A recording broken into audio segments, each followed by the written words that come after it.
Assalamualaikum warahmatullahi wabarakatuh. Perkenalkan, saya Destri Mayarani, salah satu dosen program studi D3 Rekam Medis dan Informasi Kesehatan Politeknik Binatrada Semarang.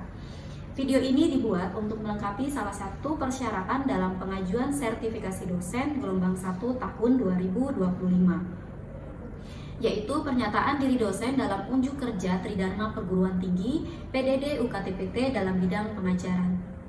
Pada kesempatan kali ini, mata kuliah yang saya ambil sebagai contoh dalam video pembelajaran adalah mata kuliah inti, yaitu mata kuliah Etika Profesi dan Hukum Pelayanan Kesehatan. Mata kuliah ini terdiri dari 2 SKS, diantaranya 1 SKS Teori dan 1 SKS Problem Solving berdasarkan dari case study yang diambil pada mata kuliah ini.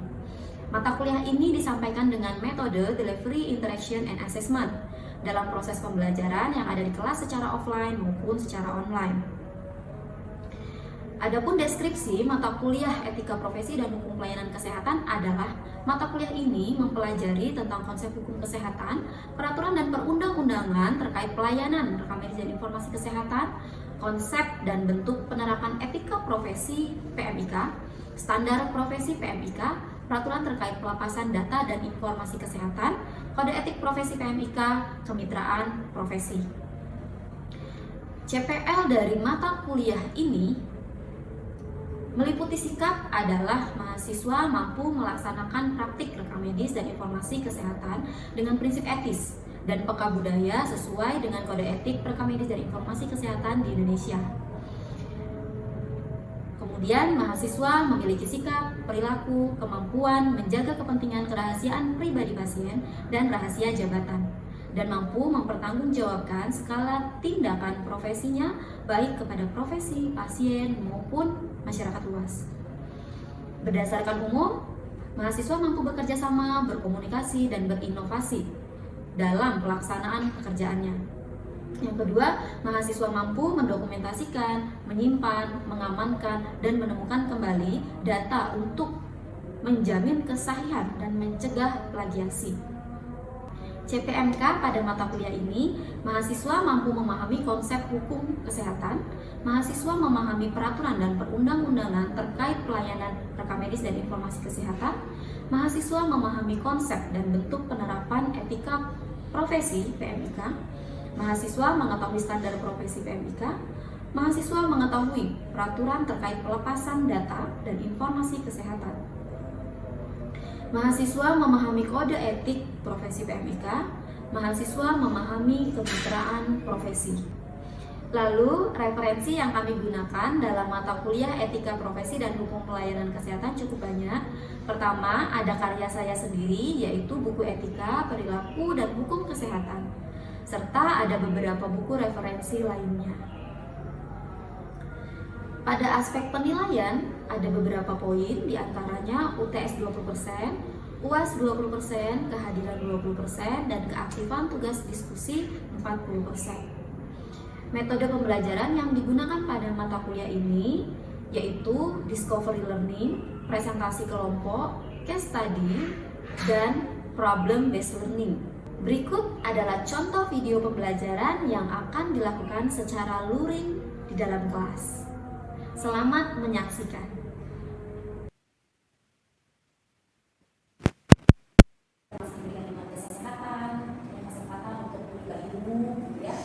Pada hari ini kita berjumpa lagi di mata kuliah Etika Profesi dan Hukum Pelayanan Kesehatan. Nah, sebelum kita memulai materi, ada baiknya kita berdoa terlebih dahulu agar apa yang kita pelajari pada hari ini dapat berkenan dengan Allah Subhanahu wa Ta'ala. Berdoa menurut agama dan kepercayaan masing-masing.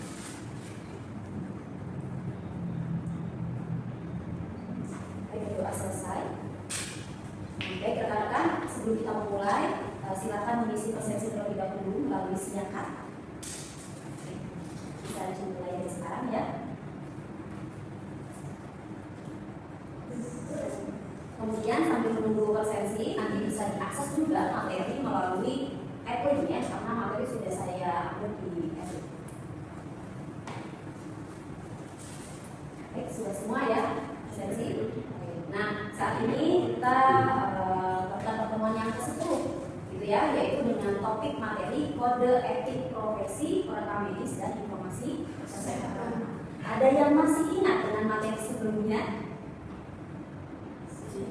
Iya. Apa materi sebelumnya? Ada yang bisa angkat tangan? Ya, silakan.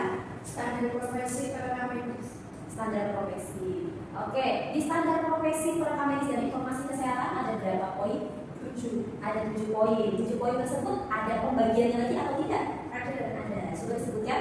5 kompetensi pokok dan 2 kompetensi pendukung. Oke, baik, tepat sekali ya. Jadi dalam standar profesi perekam medis dan informasi kesehatan dibagi menjadi 7 kompetensi. 5 kompetensi pokok dan 2 kompetensi pendukung. Oke. Nah, untuk selanjutnya kita akan membahas tentang kode etik profesi perekam medis dan informasi kesehatan. Jadi di sini ada pokok bahasan yang akan kita pelajari adalah yang pertama pengertian kode etik profesi secara umum. Jadi yang namanya profesi itu tidak hanya rekam medis ya. Iya, jadi profesi itu banyak sekali seperti yang sudah dijelaskan sebelumnya. Nah, kemudian di pokok bahasan kali ini kita lebih spesifikkan karena kita sedang belajar atau menjadi profesi perekam medis dan informasi kesehatan. Nah, kemudian kita akan mempelajari tentang perekam medis dan informasi kesehatan. Jadi perekam medis dan informasi kesehatan itu di bawah naungannya siapa? Gitu kan? Kemudian kita akan mempelajari fungsi kode etik. Kemudian setelah itu kode etik perekam medis dan informasi kesehatan itu sendiri. Nah, selanjutnya pasti akan ada sanksi atau hukuman bagi perekam medis yang tidak dapat menjalankan kode etik tersebut atau melanggar kode etik tersebut. Selanjutnya, sub capaian pembelajaran kita adalah mahasiswa mampu memahami pengertian kode etik profesi. Kemudian mahasiswa mengetahui fungsi, isi dan sanksi dari kode etik profesi perekam medis dan informasi kesehatan. Nah, yang ketiga, mahasiswa mampu menerapkan etika profesi dalam praktik kerja sehari-hari. Jadi jangan sampai kita hanya mengetahui saja, tapi harapannya kita juga bisa sampai tahap menerapkan. Ya.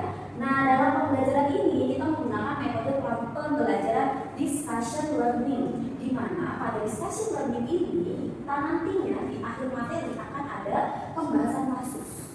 Ya, pembahasan kasus yaitu studi kasus dan nanti mahasiswa akan dibagi menjadi 2 kelompok kemudian membahas kasus tersebut berdasarkan kode etik profesi perekam medis. Oke, ini kita mulai masuk ke materi ya. Saya jelaskan terlebih dahulu pengertian kode etik profesi. Di sini kita belum masuk ke profesi perekam medis, tetapi kita baru mempelajari kode etik profesi secara umum, gitu ya. Nah, kode etik profesi itu merupakan norma atau etika yang telah disepakati dan dibakukan ya, oleh sebuah organisasi profesi yang harus diindahkan oleh setiap anggota profesi dalam melaksanakan tugasnya. Jadi, setiap profesi itu punya kode etik masing-masing. Kalau seorang perekam medis, dia punya kode etik sendiri. Contoh lagi, profesi keperawatan. Profesi keperawatan nggak bisa dia pakai kode etiknya si perekam medis karena tidak sesuai. Gitu ya. Oke, selanjutnya, siapa itu perekam medis dan informasi kesehatan? Kita, gitu ya. Oke, jadi perekam medis dan informasi kesehatan itu adalah tenaga kesehatan yang mempunyai tugas melaksanakan manajemen pelayanan rekam medis dan informasi kesehatan. Perannya apa? Perannya ini sangat penting dalam pendokumentasian. Apa yang didokumentasikan? Berkas rekam medis pasien, betul sekali. Kemudian ada pengelolaan data. Datanya siapa? Pasien. Betul sekali, data pasien. Dan yang terakhir adalah mampu menjaga kerahasiaan, ya, informasi kesehatan. Tahu datanya sih pasien. Nah, kemudian setelah itu kita lihat ada wadah organisasi. Jadi yang namanya profesi itu pasti ada yang mengakomodir atau disebut sebagai wadah organisasi. Wadah organisasi bagi perekam medis dan informasi kesehatan itu adalah namanya PERMIKI, yaitu Perhimpunan Profesi Perekam Medis dan Informasi Kesehatan Indonesia. Ada yang sudah bergabung menjadi anggota PERMIKI? Belum, karena belum lulus. Nanti ketika sudah lulus, sudah menjadi PMIK atau Perekam Medis dan Informasi Kesehatan, maka wajib bergabung dalam wadah organisasi PERMIKI, ya. Nah, dari komisi inilah itu telah menetapkan kode etik sesuai tadi ya pengertian yang di awal bahwa siapa yang membuat kode etik adalah dari organisasi profesinya. Siapa yang membuat? Anggota organisasinya. Siapa yang menerapkan? Iya, yang menerapkan adalah anggotanya. Ya, jadi komisi telah menetapkan kode etik pertama dari informasi kesehatan yang harus dipatuhi oleh seluruh anggota. Jadi dari setiap profesi dia mempunyai kode etik, dia membuat sebuah kode etik dan kode etik itu harus dipatuhi oleh semua anggota. Oke. Nah, tadi kita sudah belajar tentang kode etik profesi secara umum. Kemudian kita masuk ke profesi kita nantinya ya sebagai perekam medis dan informasi kesehatan. Sekarang kita bahas tentang kode etik perekam medis dan informasi kesehatan. Jadi sudah spesifik ke profesi kita ya. Kode etik perekam medis dan informasi kesehatan. Jadi sebelum ke kode etik kita bahas dulu tentang etika. Saya rasa kalau membahas tentang etika bukan suatu hal yang baru ya karena etika sudah diajarkan dari dini mungkin gitu ya. Dan etika ini diajarkan tidak hanya di kuliah atau di sekolah, tetapi dari didikan di rumah, ya. Nah, etika ini secara kemampuan manusia, ya, secara hati nurani untuk melakukan secara jujur membedakan mana yang benar dan mana yang salah. Kemudian bersandar pada kesamaan kesadaran moral yang menjadi landasan setiap perbuatan manusia. Etika merupakan salah satu cabang dari ilmu filsafat yang mana di dalam perpustakaan dinamakan juga sebagai moral filosofi atau filsafat moral. Jadi intinya adalah etika ini untuk membedakan mana yang benar dan mana yang salah. Nah, di dalam kode etik itu kita menspesifikkan mana perbuatan yang benar untuk dilakukan di keprofesian, mana yang tidak boleh dilakukan. Nah, sekarang kita masuk ke etika profesi perekam medis ya. Di sana menjelaskan bahwa etika profesi ini atau kode etik profesi ini adalah pedoman ya untuk bersikap dan berperilaku. Jadi perekam medis ini dalam menjalankan tugas serta mempertanggungjawabkan segala tindakan profesi baik kepada profesi itu sendiri, kemudian kepada pasien, kemudian kepada manajerial ya atau kepada antar profesi dan kepada masyarakat luas. Nah, itulah kode etik perekam medis dan informasi kesehatan. Kenapa dibuat kode etik dalam sebuah organisasi profesi? Ini fungsinya yang pertama untuk memberikan arah dalam bersikap dan bertindak. Jadi kita bisa membedakan mana yang harus kita lakukan, mana yang tidak harus kita lakukan. Kemudian menjaga integritas dan profesionalisme. Dari siapa? Tentu saja dari organisasi.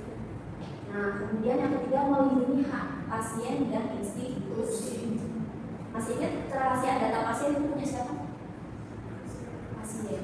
Siapa yang harus menjaga kerahasiaan data pasien? Perekam medis. Kemudian siapa lagi? Ya, pihak rumah sakitnya, ya, tenaga termasuk dalam tenaga kesehatan itu harus menjaga kerahasiaan. Ya. Nah, kemudian yang keempat menjadi standar etika dalam praktik kerja. Sebelum kita masuk ke mukadimah atau isi dari kode etik, ada yang akan didiskusikan? Belum ada ya? Oke, sudah jelas semua. Nah, sekarang kita ke intinya, yaitu adalah di mukadimah.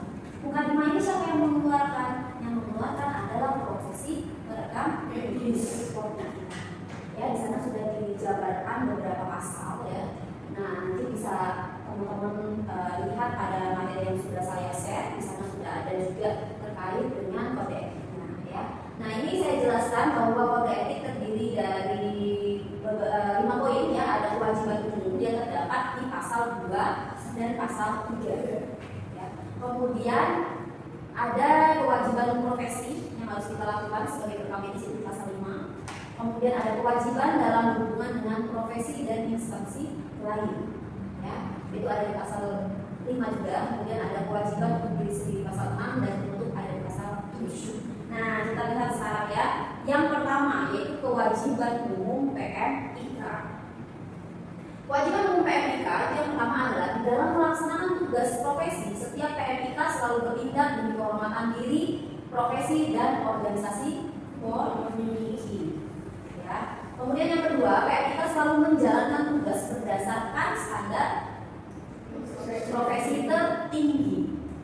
Kemudian yang ketiga, dia berbunyi PMIK lebih mengutamakan pelayanan kepada pasien daripada kepentingan pribadi dan selalu berusaha memberikan pelayanan yang sesuai dengan kebutuhan pelayanan kesehatan yang bermutu. Yang keempat, PMIK wajib menyimpan dan menjaga data rekam medis serta informasi yang terkandung di dalamnya sesuai dengan ketentuan prosedur manajemen ketetapan pimpinan institusi dan peraturan perundang-undangan yang berlaku. Kemudian PMIK selalu menjunjung tinggi doktrin kerahasiaan dan hak atas informasi pasien yang terkait dengan identitas individu atau sosial. Nah, kemudian yang kelima ya. Yang keenam ya. Yang keenam itu PMIK wajib melaksanakan tugas yang dipercaya pimpinan kepadanya dengan penuh tanggung jawab, teliti dan akurat. Itu yang harus dijalankan oleh anggota profesi atau oleh rekam medis dan informasi kesehatan. Nah, kemudian kita buka nih di pasal 3 ya. Di pasal 3 ada bunyinya di situ. Perbuatan atau tindakan bertentangan dengan kode etik PMIK. Yang pertama, menerima ajakan kerjasama seseorang atau orang lain untuk melakukan pekerjaan yang menyimpang dari standar profesi. Apa perbuatan yang menyimpang?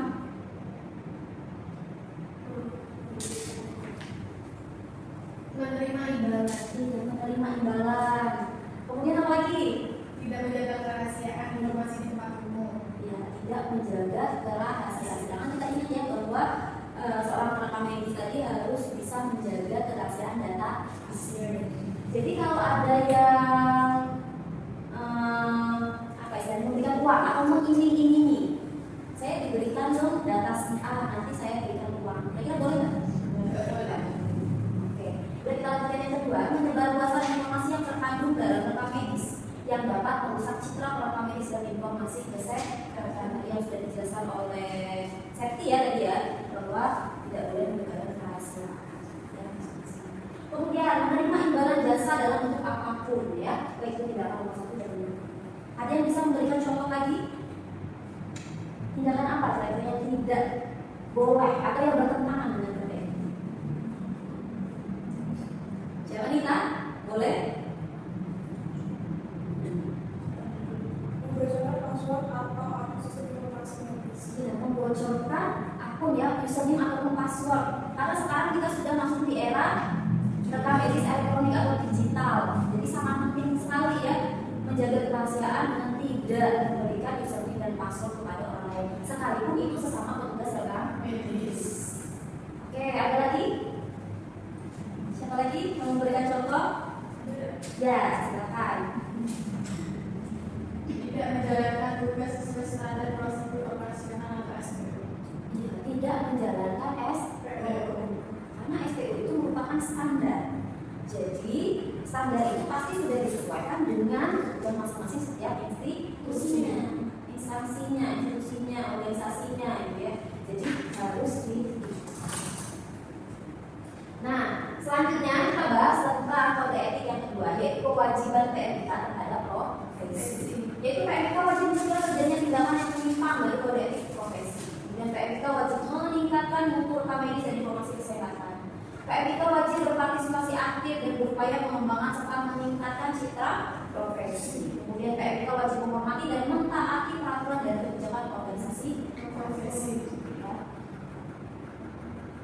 Kemudian kita lanjutkan ke kode etik yang ketiga, yaitu kewajiban dengan organisasi profesi dan instansi lain. Yaitu yang pertama, memberikan informasi dengan identitas diri, kredensial profesi, pendidikan, pengalaman, ya, dan rangka minat dalam setiap pengadaan kegiatan kerja atau memberi kabar yang berkaitan. Kemudian wajib menjadi kerjasama yang baik dengan organisasi pemerintah dan profesi lainnya dalam rangka peningkatan mutu PMIK dan mutu pelayanan kesehatan. Nah, yang terakhir yaitu kewajiban PMIK terhadap diri sendiri. Jadi terhadap diri sendiri juga punya kewajiban. Yaitu yang pertama, wajib menjaga kesehatan dirinya agar tetap bekerja dengan baik. Ya, jadi nggak boleh terlalu sering banyak izin, alfa sakit gitu ya. Nah, kemudian rajin meningkatkan pengetahuan dan keterampilan sesuai dengan perkembangan ilmu pengetahuan dan teknologi yang ada. Contohnya apa?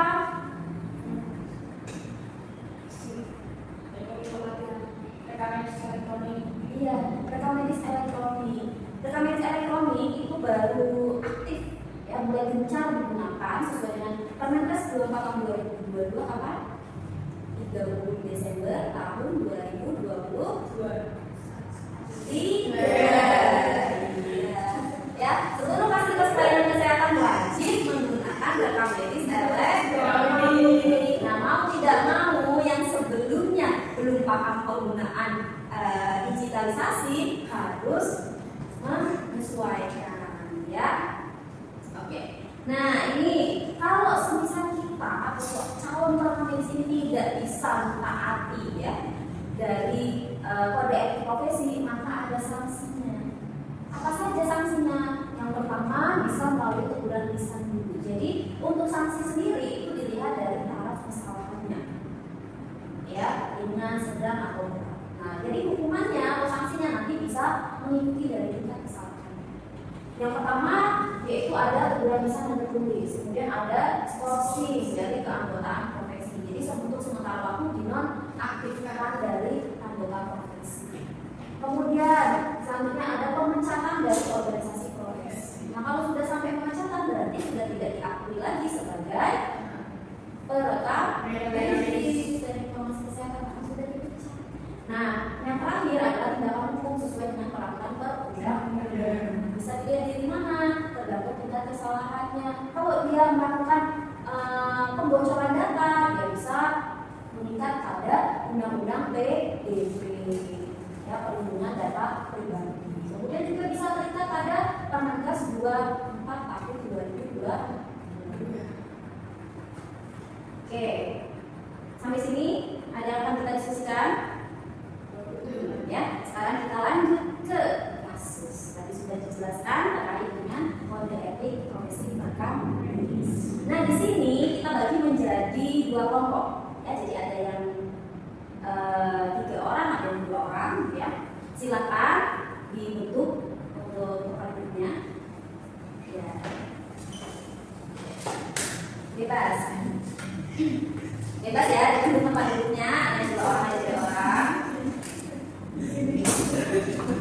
Ya, boleh. Oke, yang depan 3, yang belakang 2 ya.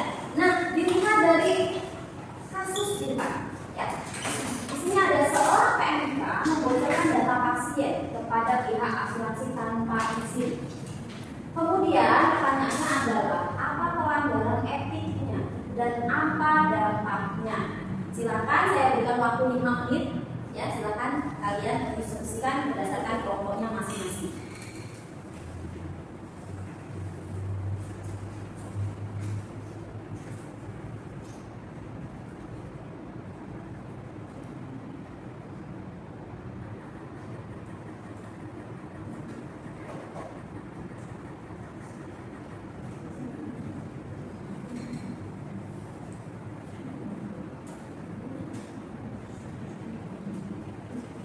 Oke, diskusi berdasarkan kelompoknya masing-masing ya.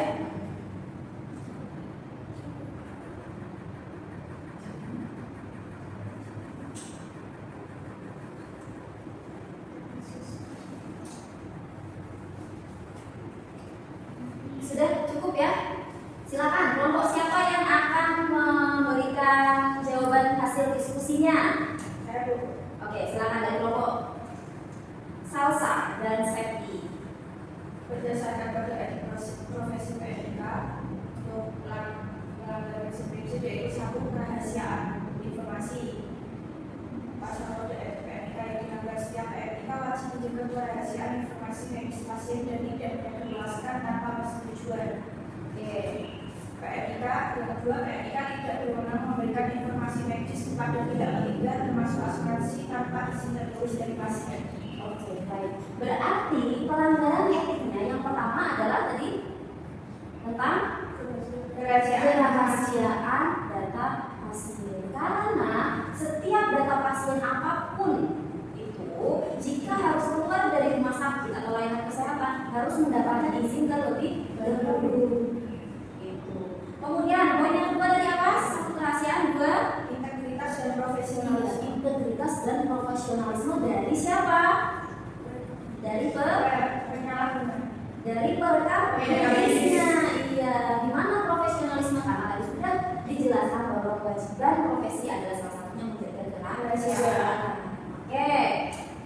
Kelompok selanjutnya ada tanggapan? Oke, dampaknya ya boleh, silakan. Dampaknya apa? Berarti tadi sepakat ya untuk pelanggaran etiknya ada dua, kerahasiaan dan integritas serta profesional. Nah, sekarang dampaknya silakan kelompok berikutnya. Dampak terhadap pasien yaitu pelanggaran privasi dan potensi diskriminasi atau penolakan klaim asuransi. Ya, betul sekali. Satu. Ada lagi? Contoh lainnya adalah hilangnya kepercayaan terhadap fasilitas pelayanan kesehatan. Iya. Hilangnya kepercayaan. Artinya apa? Menurunkan mutu dari fasilitas pelayanan kesehatan tersebut, sehingga orang akan berpikir ulang nih untuk melakukan pemeriksaan ke vaskes tersebut. Kalau datanya bisa bocor, ya bisa diakses orang lain. Ada lagi?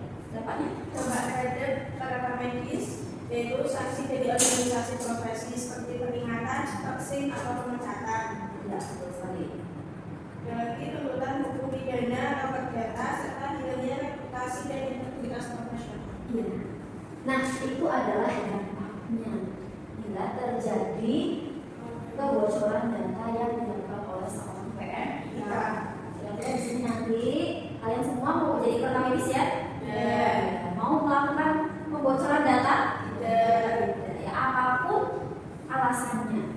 Mau kalian nanti diiming-imingi uang, diiming-imingin jabatan dan lain-lain, itu jangan sampai terjadi. Ingat, kita sebagai perekam medis punya kode etik ya yang harus kita. Oke, baik, itu tadi ya materi yang sudah disampaikan dan sekaligus kasus ya yang mungkin nantinya itu akan terjadi. Dan kita sebagai perekam medis harus bisa mengantisipasi. Nah, selanjutnya kita karena sudah selesai ya dari materi sudah selesai, kemudian dari diskusi juga sudah kita lakukan, inilah kesimpulan yang bisa kita dapatkan. Bahwa yang pertama, kode etik itu menjadi panduan utama dalam menjaga profesionalisme PNK perekam medis dan informasi kesehatan. Kemudian yang kedua, kepatuhan terhadap kode etik sama dengan Kualitas layanan dan kepercayaan publik. ya, kualitas pelayanan dan kepercayaan publik. Sekarang rumah sakit ataupun fasilitas itu sudah sangat banyak sekali. Jadi yang utama kita berikan kepada pasien, yang apa yang kita bisa janjikan kepada pasien adalah mutu dari pelayanan. Tidak hanya yang langsung berhubungan dengan pasien, tetapi juga kita bisa menjaga kerahasiaan data pasien. Ya. Oke, jadi untuk itu mari kita menjadi PNK yang etis, profesionalisme dan bertanggung jawab. Ya, sesuai dengan kode etik profesi PNK yang sudah kita bahas. Baik, karena sudah sampai di kesimpulan, saya rasa materi hari ini kita cukupkan. Oke.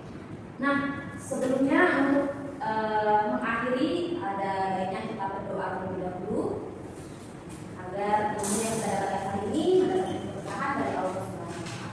Doa menurut agama dan kepercayaan masing-masing, saya persilakan. Doa selesai. Baik, sekali lagi terima kasih dan jangan lupa untuk materi berikutnya adalah tentang penerapan kode etik di perekam medis dan informasi kesehatan. Oke, terima kasih. Saya akhiri untuk perkuliahan kali ini. Wabillahi taufiq wal hidayah. Wassalamualaikum warahmatullahi wabarakatuh. Waalaikumsalam. Sekian video pembelajaran untuk PDD UKTPT bidang pengajaran. Saya ucapkan terima kasih kepada seluruh sivitas akademika Politeknik Binatrada Semarang dan seluruh panitia sertifikasi dosen tahun 2025. Wassalamualaikum warahmatullahi wabarakatuh.